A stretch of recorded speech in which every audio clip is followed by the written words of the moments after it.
Bien, bonjour à tous et bienvenue à Sabrieux donc pour ces deuxièmes rencontres d'ETIS, rencontre bretonne d'ETIS et du e-learning.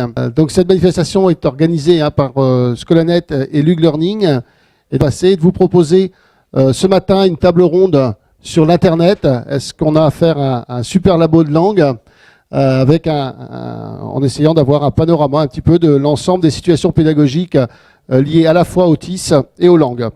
Donc pour participer à cette table ronde, nous avons demandé à trois intervenants de bien vouloir être présents parmi nous aujourd'hui. Donc Jürgen Schnauer, donc président du comité scientifique de l'Union des professeurs de langue des grandes écoles d'ingénieurs et de management. Alan Nobili, donc, qui est directeur général de SPIX, et puis Patricia Lynch, qui nous vient du centre de formation des langues de la Chambre de commerce de Brest. Alors, Alan, le e-learning, 100% e-learning, mythe ou réalité? Alors, bonjour à tous. Je m'appelle Alan Nobili, ou Alan en Bretagne, comme mes parents m'appellent. Je suis directeur général de SPIX, ou de Digital Publishing. En fait, Digital Publishing est le nom de l'éditeur de SPIX. Et nous sommes, nos équipes et moi, donc prestataires de formation e-learning pour les langues blended learning. Donc, on est aussi aujourd'hui au cœur des débats.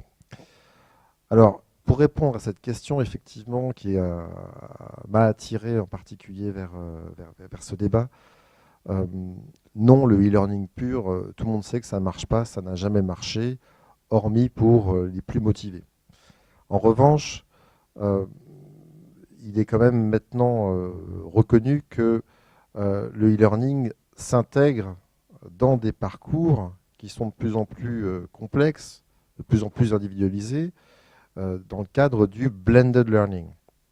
Le blended learning, c'est la création de parcours en fait, dans lequel on va retrouver des ressources en ligne avec des outils de suivi pour des formateurs, car en fait, les acteurs principaux de la formation restent bien sûr l'apprenant, mais aussi le formateur, à travers des nouvelles actions pédagogiques qui sont le tutorat, ce qu'on appelle par exemple le coaching motivationnel, comment faire en sorte que l'apprenant continue régulièrement à faire son marathon, puisque les langues c'est ça, c'est sur du long terme, on va passer beaucoup de temps et ça dépend aussi de chacun.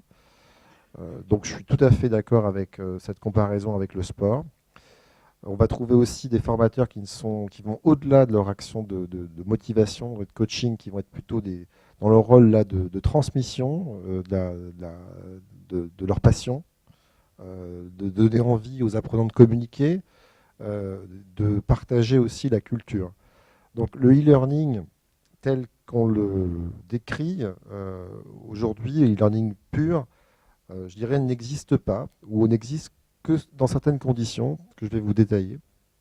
Parce que nos clients, quels que soient nos clients, ça peut être à la fois des universités, des grandes écoles, des organismes de formation ou des entreprises, maintenant font appel à nos services pour mettre en place du blended learning et vraiment nous demandent d'intégrer complètement les différentes modalités. Donc ça peut être effectivement du cours en ligne, mais aussi des cours par téléphone, des cours en classe virtuelle et des cours avec formateurs en face à face. Donc ça, je pense que c'est aujourd'hui totalement intégré et que ça devient la norme en termes de formation linguistique.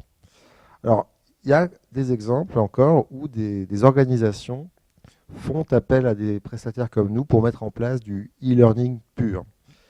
Et là, je distingue bien entre le type de client, parce qu'on a le client, on va dire, apprenant, qui est celui qui veut progresser, enfin, veut plus ou moins progresser, parce que la question de la motivation est essentielle dans les langues. On a le client apprenant et on a le client aussi organisation, quelle qu'elle soit, donc entreprise ou par exemple administration ou université. La mise en place dispositif e-learning au sein d'organisations répond non seulement à des besoins d'améliorer les compétences en langue des membres de l'organisation, mais répond aussi à des priorités, à des stratégies qui sont propres à l'organisation. Alors, pour vous donner un exemple, nous travaillons depuis quelques mois avec le groupe ArcelorMittal, un groupe de 260 000 salariés répartis dans 60 pays, avec 10% de locuteurs anglophones. Le groupe ArcelorMittal nous a confié l'ensemble des prestations distancielles e-learning pour les langues, avec un gros focus bien sûr sur l'anglais. C'est-à-dire que tout salarié dans le monde appartenant au groupe ArcelorMittal peut bénéficier de formations gratuites pour lui, mais pas forcément pour ArcelorMittal, bien sûr. Alors, est-ce que, la question qu'on peut se poser, c'est est-ce que les salariés d'ArcelorMittal vont mieux parler anglais après, en utilisant ce dispositif? S'il n'y a que du e-learning, on peut en douter. En revanche, c'est un signal fort qui est lancé par l'entreprise pour dire à l'ensemble des salariés, des gens acteurs dans le groupe, que les compétences en langue, en anglais, sont essentielles pour pouvoir évoluer dans un monde et dans une société globale.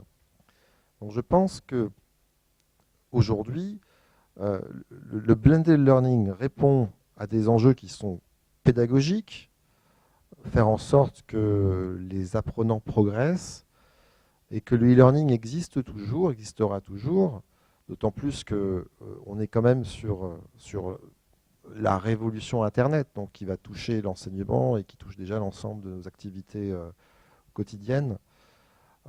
Et le e-learning, en tout cas, va répondre à des besoins qui sont, je dirais, plus sociétaux, plus liés aux évolutions des organisations. Voilà. Alors, on retrouve aussi dans le monde de l'enseignement supérieur des organisations, aussi des universités qui décident d'investir dans le e-learning pour lancer un signal fort aux apprenants, aux étudiants, pour leur dire nous mettons en place des outils pour vous, tâche à vous maintenant de prendre en main vos formations. Voilà.